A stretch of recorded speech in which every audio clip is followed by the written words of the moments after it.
Hello, this is Marianne, and for the next half hour I will be reading articles published between July the 16th and July the 26th, 2026 from the New York Times Spanish edition on the Niagara Frontier Radio Reading Service. ¿Cómo protegerte del síndrome de alfa-gal? Por Maggie Astor. La propagación de la garrapata estrella solitaria y el síndrome de alfa-gal, la alergia a la carne roja que puede causar su picadura, ha alarmado a muchos estadounidenses. Pero los expertos dicen que el riesgo sigue siendo bajo en gran parte del país y que puedes hacer mucho para protegerte contra esta y otras enfermedades transmitidas por garrapatas. Las garrapatas estrella solitaria, que son nativas del sur, se han propagado a lo largo de varias décadas y los reportes del síndrome de alfa-gal han aumentado en los últimos años. Es una de las varias especies de garrapatas que han sido empujadas a nuevas regiones por el calentamiento del clima, los cambios en el uso del suelo y las crecientes poblaciones de ciervos. La temporada de garrapatas de este año, que comenzó en la primavera, está en pleno apogeo y podría durar hasta bien entrado el otoño. Esto es lo que debes saber para mantenerte a salvo. Las garrapatas estrellas solitarias son más prevalentes en el sur, pero se han expandido a partes del noreste y del medio oeste, incluyendo Long Island y Martha's Vineyard. Aunque el riesgo está muy extendido en el sur, no hay que asumir que Nueva Inglaterra está plagada de garrapatas estrella solitaria, dijo Sam Telford, profesor de enfermedades infecciosas y salud global en la Facultad de Veterinaria de la Universidad de Tufts. El sur de Nueva Jersey, el sur del estado de Nueva York y las islas como Martha's Vineyard son por lo general los límites de donde esta garrapata ha establecido poblaciones, dijo María Duke-Wasser, profesora de Ecología, Evolución y Biología Ambiental en la Universidad de Columbia. La especie se ha adentrado un poco en Connecticut, pero es poco probable que encuentres muchas más al norte. En la mayor parte del noreste, la enfermedad de Lyme, causada por garrapatas de patas negras, sigue siendo una amenaza mucho mayor. Las garrapatas estrellas solitarias se encuentran más comúnmente en áreas boscosas, pero no exclusivamente, dijo Michael Reiskind, profesor en el Departamento de Entomología y Fitopatología de la Universidad Estatal de Carolina del Norte. En los lugares donde sus poblaciones son grandes, puedes encontrarlas en cualquier lugar, dijo Telford, en el bosque, en el césped, una pila de abono. ¿Cómo puedo evitar que me piquen? Debido a que no hay cura para el síndrome de alfa-gal, tomar medidas para prevenir las picaduras es importante si vives en un lugar con garrapatas estrella solitaria. Las mismas precauciones pueden ayudarte a protegerte contra todas las especies de garrapatas. Los pantalones largos y las mangas largas son la primera línea de defensa. Mete los pantalones dentro de los calcetines para crear una barrera sólida. Un sombrero puede proteger tu cuero cabelludo. Los insecticidas como el DEET o la picaridina pueden ayudar, pero la mejor opción es rociar permetrina en tu ropa, dijeron los expertos. En gran parte del país, la prevención de garrapatas debería ser rutina, dijo Bobby Pritt, profesora de Medicina de Laboratorio y Patología en la Clínica Mayo. Si vas a salir y te pones protector solar, dijo, piensa también en el repelente contra garrapatas. Inspecciona tu cuerpo después de pasar tiempo al aire libre y quita cualquier garrapata usando pinzas. Este fue un resumen del artículo. Próximo artículo, Viajar con autismo, consejos y tácticas, por Julie Weed, publicado el 23 de julio de 2026. Para Joanne Const, de 34 años, el ruido, el estrés de llegar a sus vuelos de conexión y la sensación de temor que experimentaba al aterrizar de noche en una ciudad desconocida solían hacer que quisiera evitar volar por completo. Al igual que millones de estadounidenses, Const tiene autismo, una condición permanente que afecta la forma en que las personas se comunican, aprenden y se comportan. Las personas con autismo abarcan desde aquellas que necesitan ayuda significativa en su vida diaria hasta las que viven de forma independiente y requieren poca asistencia. El CDC estima que entre el 2 y 3% de las personas en Estados Unidos tienen lo que denominan trastorno de espectro autista. Pero Const también trabaja en relaciones públicas, lo cual le exige viajar a nivel internacional, así que ha desarrollado tácticas para ayudar a que volar le resulte más fácil. Reserva únicamente vuelos que salen a primera hora de la mañana, sin escalas si es posible. También ha invertido en audífonos con cancelación de ruido de alta calidad, y después de tener dificultades para pedir ayuda al personal del aeropuerto para encontrar los puntos de recogida de los servicios de transporte, comenzó a practicar conversaciones informales para que hablar con extraños fuera más fácil.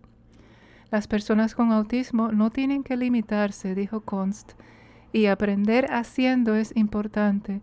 Lo mismo ocurre con aquellos que viajan con un amigo o familiar neurodiverso. Los expertos dicen que planificar con anticipación y adaptar las experiencias a las necesidades del viajero pueden ser de gran ayuda. Aquí tienes algunos consejos para que viajar con autismo sea más fácil. Para los niños, crea un libro ilustrado. El libro debe mostrar a los niños lo que harán o verán en cada etapa del viaje y puede incluso incluir secciones sobre los controles de seguridad, el abordaje y el reclamo de equipaje. Las expectativas son importantes, por lo que podrías incluir descripciones como el avión hará ruido, retumbará y temblará, es emocionante, pero puede que te sientas un poco nervioso. No pasa nada, dijo Rachel Lavaton, directora de Autismo y Evaluaciones Adaptivas de WIAI, una organización sin fines de lucro para personas con discapacidades del desarrollo. Empaca un kit de relajación. Podría incluir audífonos con cancelación de ruido, lentes de sol, juguetes antiestrés, juegos electrónicos portátiles, refrigerios, un objeto de apego y una mascarilla con un aroma agradable, cualquier cosa que promueva una sensación de bienestar, dijo Lavaton. Conviértelo en un juego. Atraviesa las diferentes etapas del aeropuerto transformándolas en un juego. Puedes dibujar un mapa y otorgar pequeños premios, dijo Lavaton. El juego puede incluir mensajes grabados de personas especiales que envíen palabras de aliento o digan frases tranquilizadoras como «Estás a salvo, estamos juntos». Informa a la tripulación. Haz una tarjeta que explique las necesidades del niño y compártela con los asistentes de vuelo, ya que no siempre es fácil mantener una conversación durante el ajetreado proceso de abordaje, dijo Carla Auker, fundadora de la Guía para Padres sobre Neurodiversidad. Por ejemplo, la tarjeta podría decir algo como: Ben, niño de 8 años, es autista, sensible a los ruidos fuertes y al contacto inesperado, prefiere instrucciones claras. Los miembros de la tripulación pueden ayudar mejor si entienden la situación de antemano, en lugar de cuando surge un problema, dijo Auker, que fue asistente de vuelo. Programa un tiempo de descanso después del vuelo. Cuando bajen del avión o lleguen a su hotel, tómense un tiempo para dejar que todos corran, se relajen o hagan lo que necesiten hacer para aliviar el estrés, dijo Jordana Iso, directora de viajes accesibles de la agencia de viajes Travelmation, quien es madre de un niño con autismo.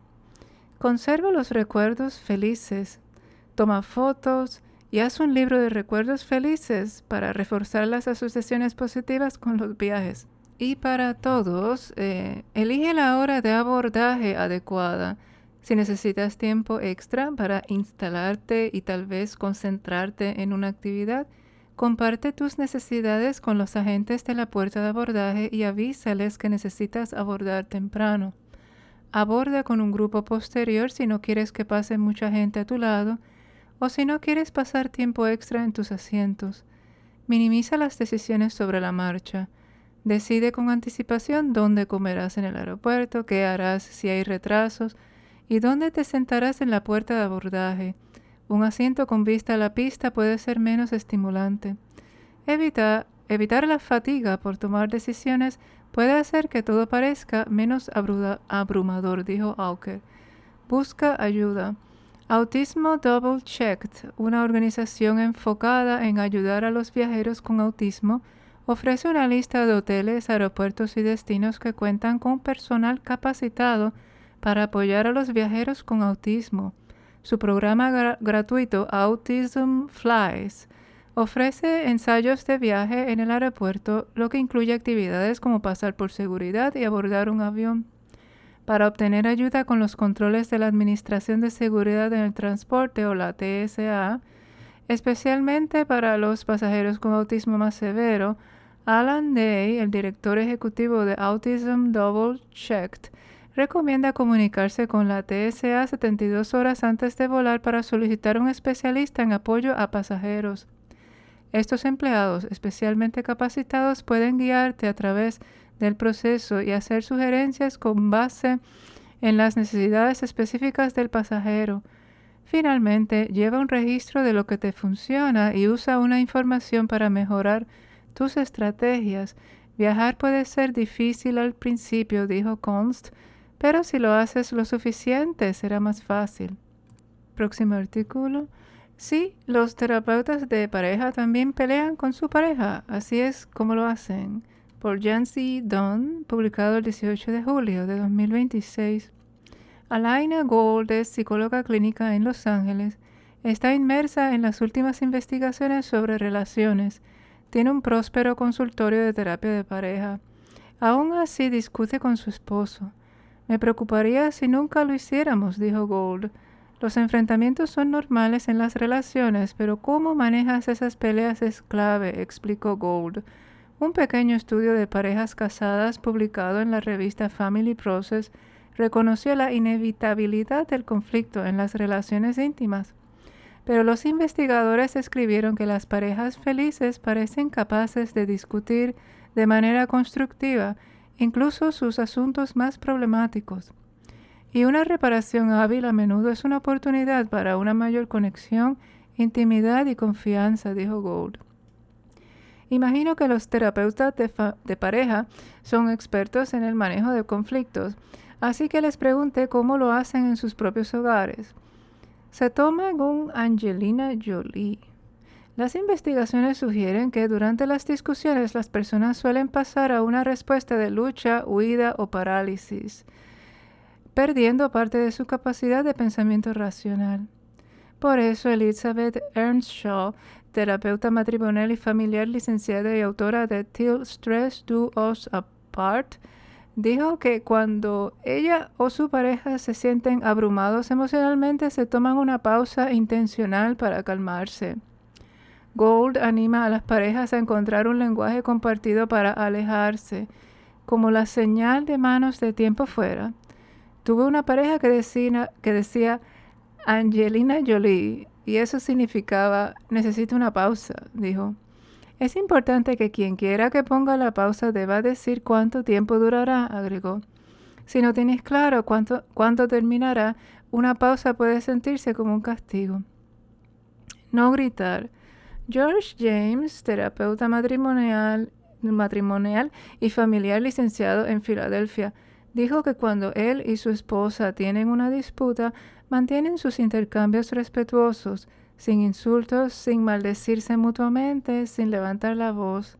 En mis 25 años de trabajar con personas y 19 años de matrimonio, he visto que nada bueno resulta de hablarse con dureza durante una pelea, dijo James, autor de Me doy permiso, y a veces causa un daño del que no te puedes recuperar. No necesitas reprimir tus emociones, agregó, pero puedes expresar tus sentimientos de maneras más tranquilas. No esperan que sus parejas lean la mente. Si te enojas con tu pareja, puede parecer más poderoso mostrar resentimiento en lugar de pedir lo que necesitas, explicó Gold. Cuando se siente enojada o decepcionada de su esposo, se pregunta a sí misma, ¿cuál de mis necesidades no se está satisfaciendo aquí? ¿Es conexión, atención, gratitud? Si esto es lenguaje de terapeutas, dijo, pero funciona porque es una manera de identificar lo que anhelas y comunicarlo directamente.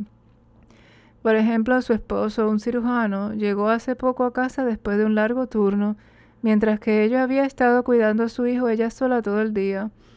Él quería mirar su teléfono en el sofá y yo me sentí irracionalmente molesta, recordó Gould.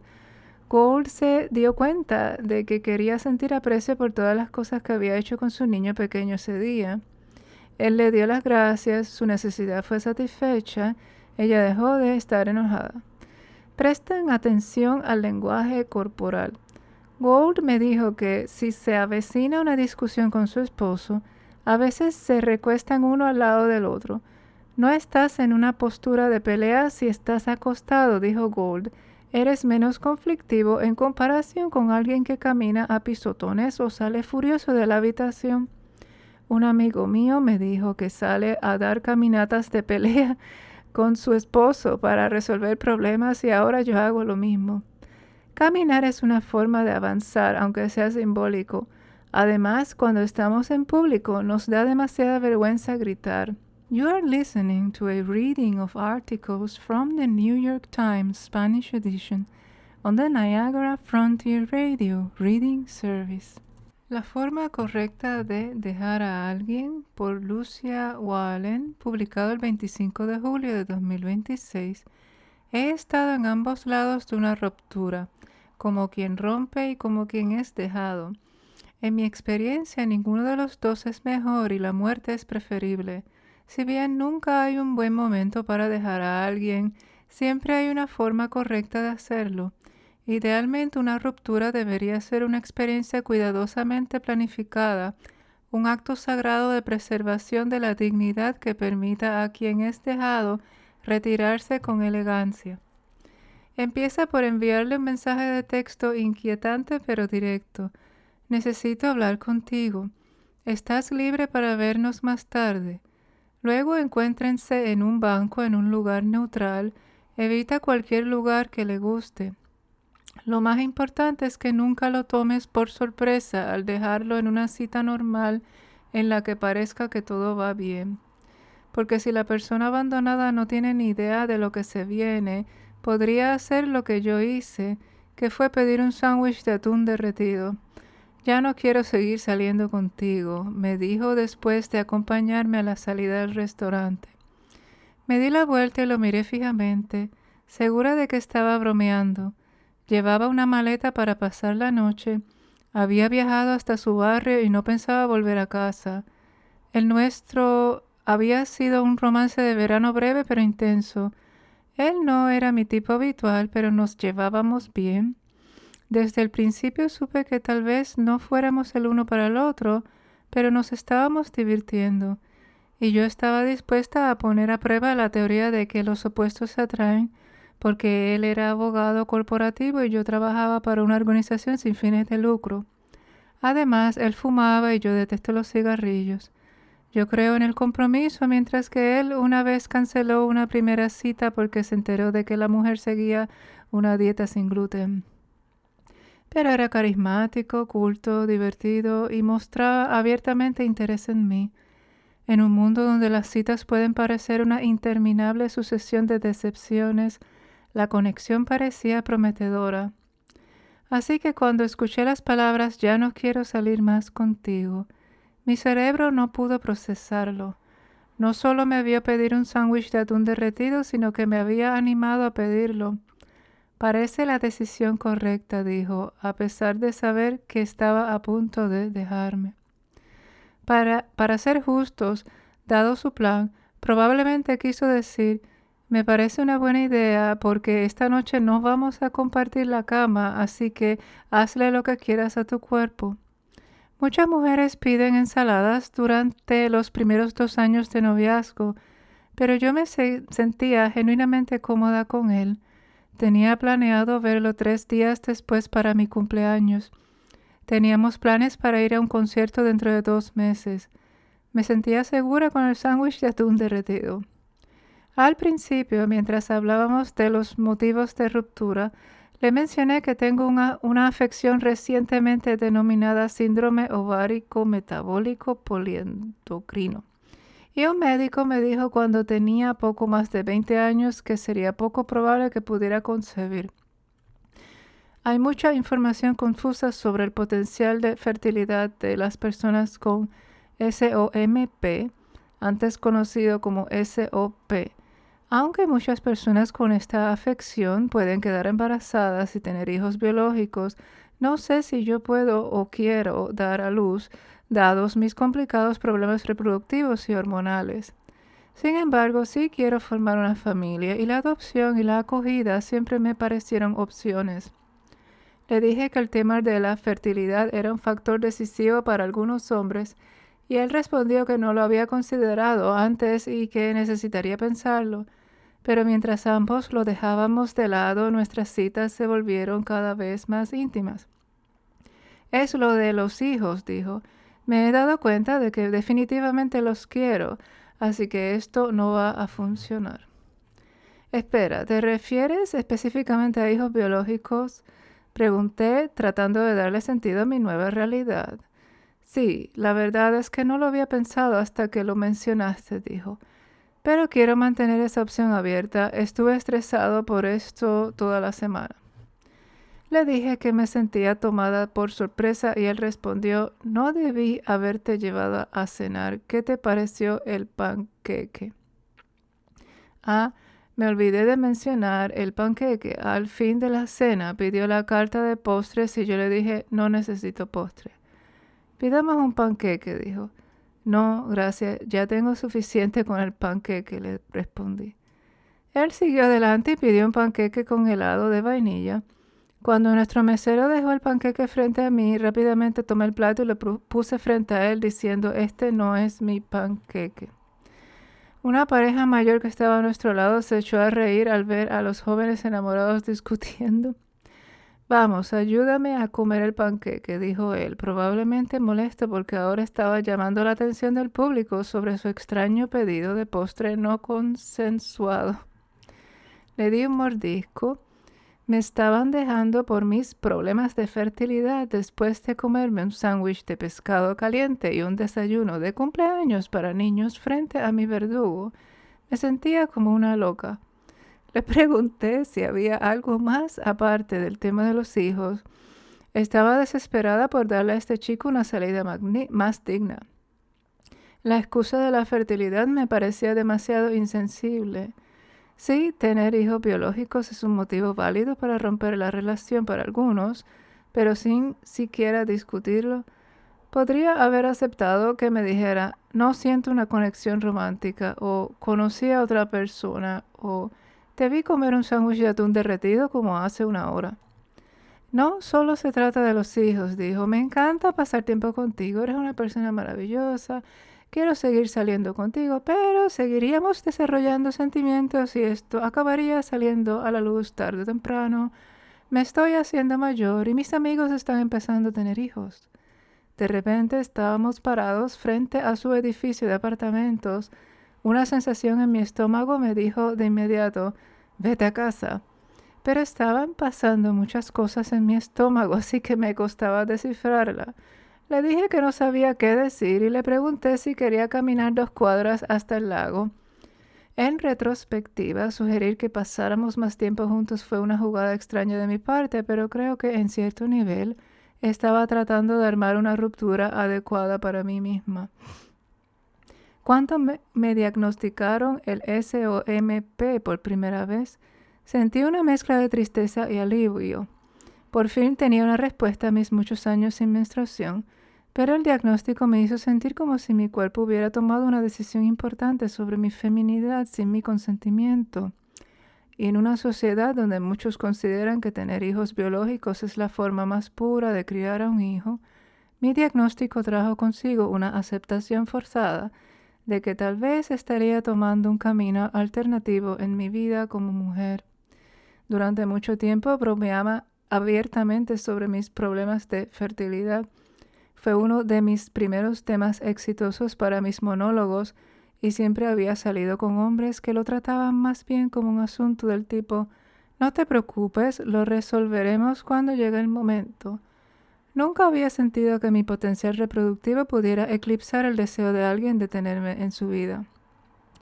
La maternidad nunca ha sido mi principal preocupación, pero hay algo en ser rechazada de la nada por culpa de tu cuerpo que se siente como recibir un puñetazo en ambas trompas de falopio. Nos sentamos en el concreto con vista al lago Michigan. No estoy tratando de hacerte cambiar de opinión, solo trato de entender, le dije. Hipotéticamente, si te hubiera dicho que tengo problemas de fertilidad, pero que estaba dispuesta a someterme a una fecundación in vitro, ¿habrías pensado de otra manera? Él miró hacia el lago y dijo, sí, creo que sí. Está bien, fue todo lo que pude decir. Y es que, agregó, ni siquiera sé si soy fértil. ¿Qué? Me volví para mirarlo. Es decir, no sé si mi esperma funciona, dijo. Supongo que es en broma. Sentí ganas de llorar, pero no me salía nada. Nunca intentaré convencer a alguien de que me quiera. Así que nos despedimos con un abrazo incómodo y caminé una cuadra antes de finalmente romper a llorar. Un día después de contarle esta historia a todos mis conocidos, rápidamente construí una fortaleza de certeza alrededor de mi mente, sabiendo que había esquivado una bala. La forma en que alguien te deja revela casi todo lo que necesitas saber sobre esa persona.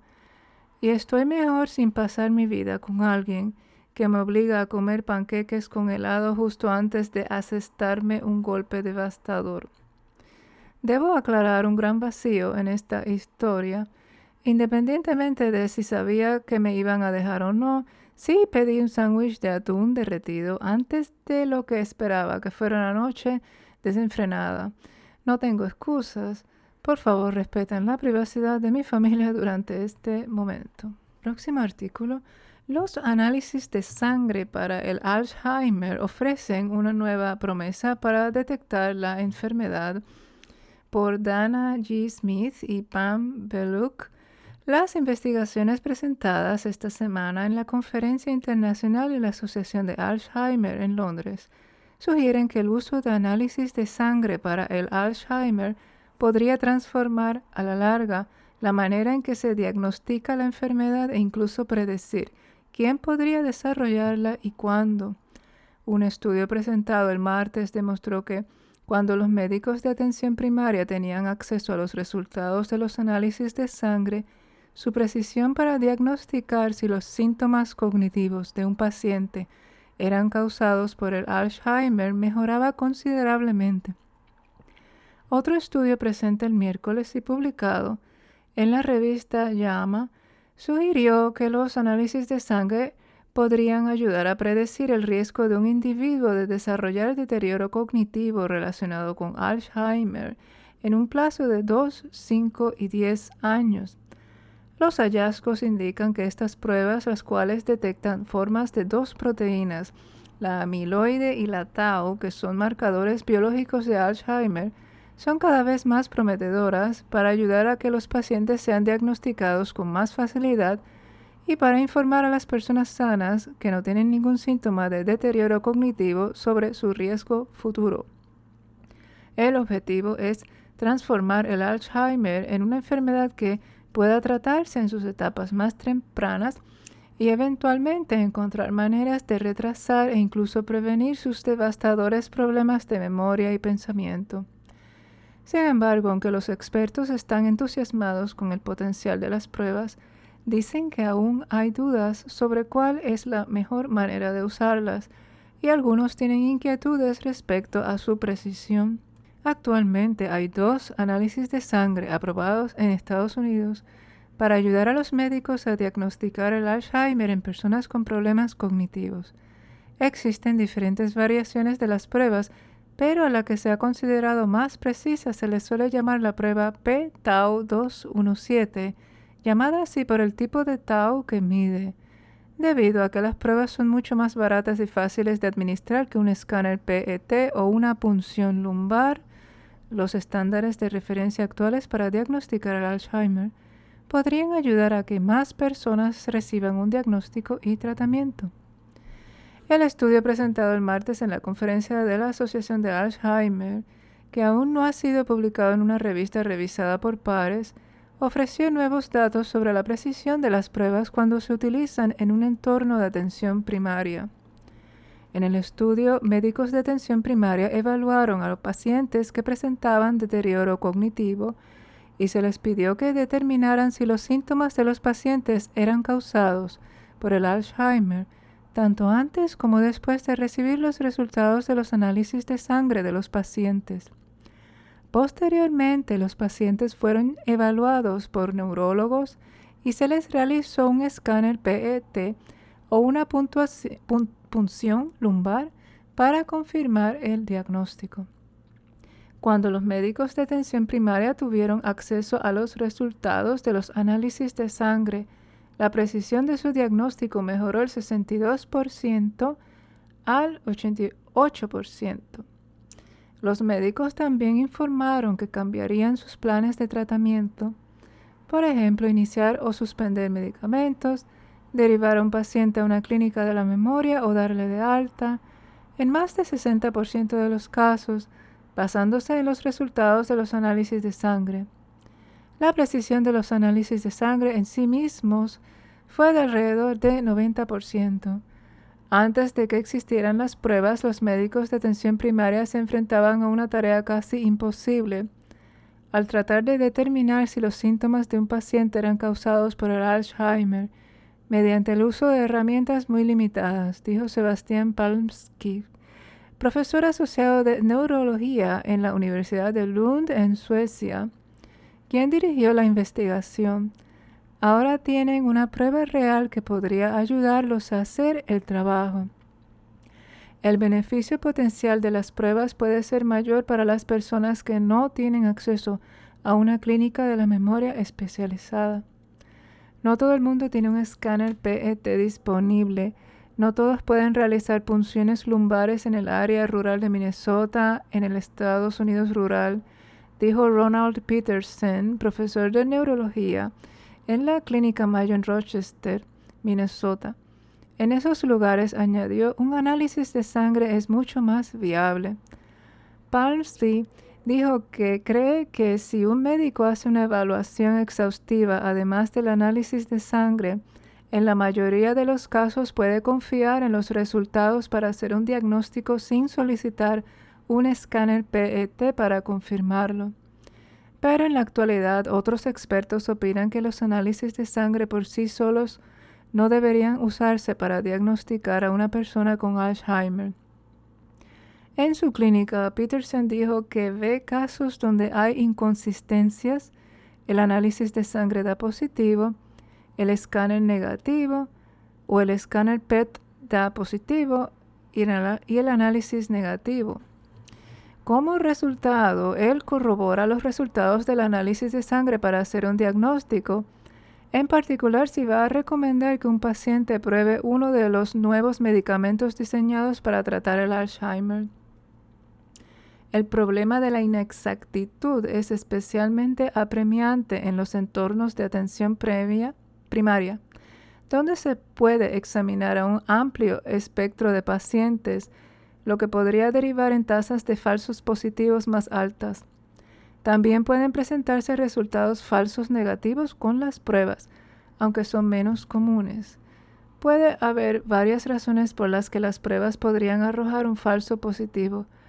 Una muy notable es que otras afecciones de salud crónicas pueden sesgar los resultados de las pruebas, en particular la enfermedad renal, la cual afecta a cerca de un tercio de los estadounidenses de 65 años o más. Otros datos presentados en la conferencia, también inéditos en este momento, mostraron niveles similares de precisión de las pruebas en un entorno del mundo real en los que los resultados falsos positivos ocurrieron con la prueba p-tau 217, en específico cerca del 10% de las veces, pero sin la confirmación de un escáner PET o una punción lumbar, eso aún podría resultar en muchas personas que van por ahí con una prueba positiva y probablemente no todas tengan la enfermedad de Alzheimer.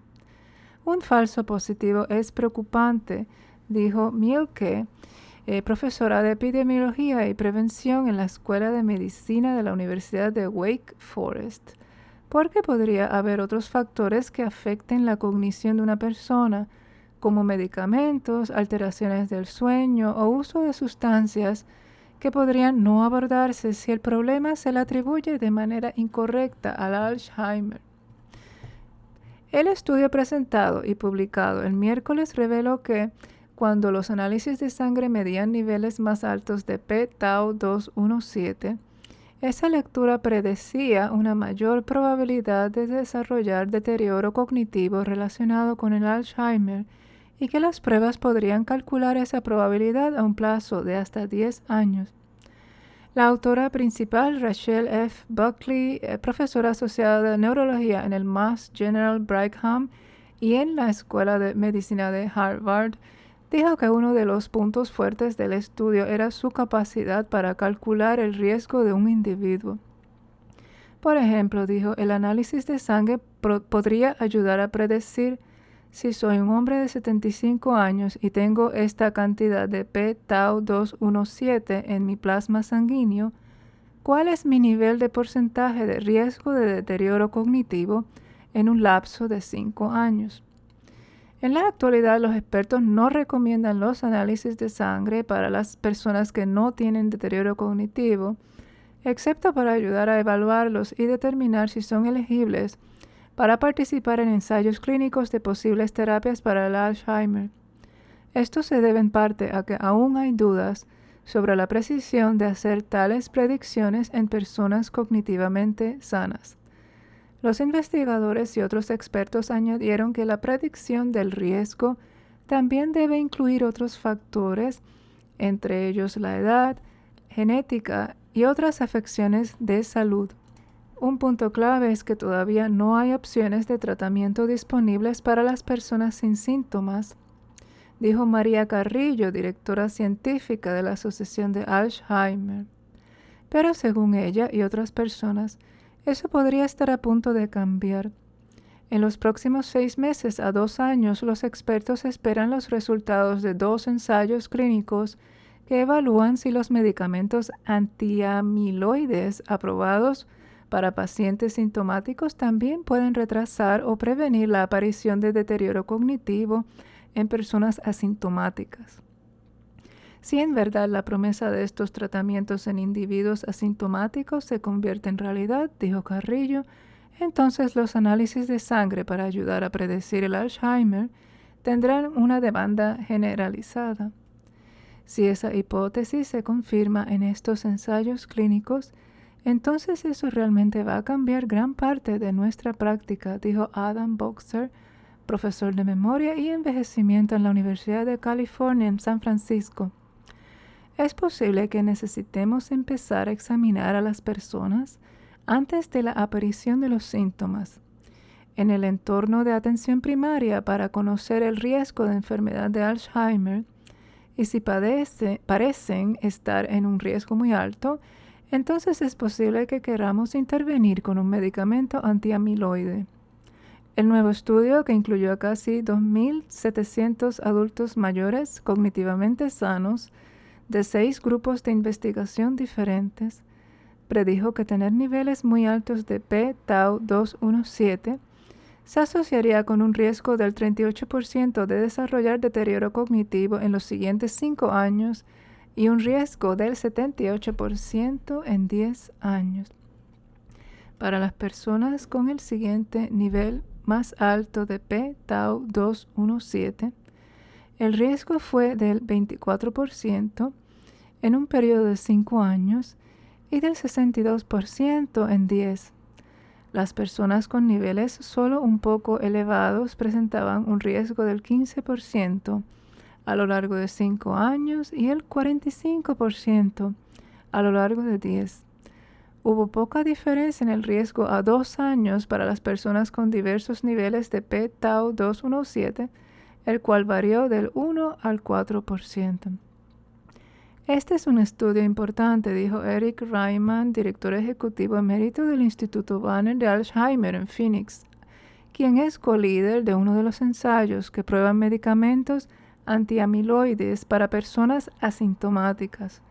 Reimann, fundador de una empresa que fabrica un anticuerpo p-tau 217, empleado en algunos de los análisis de sangre para el Alzheimer, hizo notar que las pruebas correlacionaron los niveles de tau con las mediciones de las placas amiloides y que dicha evidencia es lo que predice el riesgo a corto, mediano y largo plazo de que una persona avance hacia un deterioro cognitivo.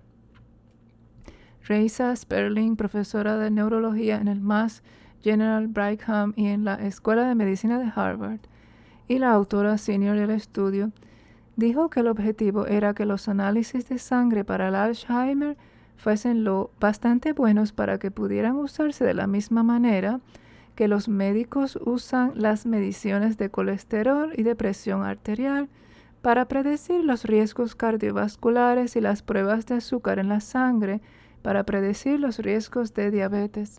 La idea es detectar la enfermedad antes de los síntomas y proporcionar la mayor cantidad de información sobre lo que sabemos y lo que no sabemos, para que las personas puedan tomar la decisión correcta respecto a buscar tratamiento, dijo Sperling, quien es líder del otro ensayo de medicamentos para el Alzheimer en personas asintomáticas. Este es nuestro primer paso para comprender que, en efecto, eso va a ser posible para el Alzheimer, añadió Carrillo. Ella dijo que los nuevos estudios muestran cómo podría verse el futuro, un futuro que en realidad no está tan lejano. Pero hasta que haya un tratamiento para prevenir o retrasar la aparición del Alzheimer, los expertos reiteraron que no recomendarían que las personas asintomáticas se sometan a estas pruebas, aunque algunas personas tal vez deseen conocer la información y sentirse empoderadas haciendo cambios en su estilo de vida, como mejorar su dieta o hacer ejercicio. Para otras, la perspectiva de desarrollar Alzheimer podría ser devastadora. Puedes imaginar cómo las personas podrían reaccionar a esto de manera diferente, dijo Peterson.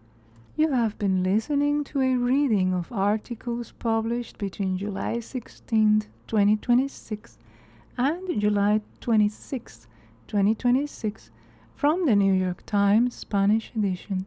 Your reader has been Marianne. Thank you for listening.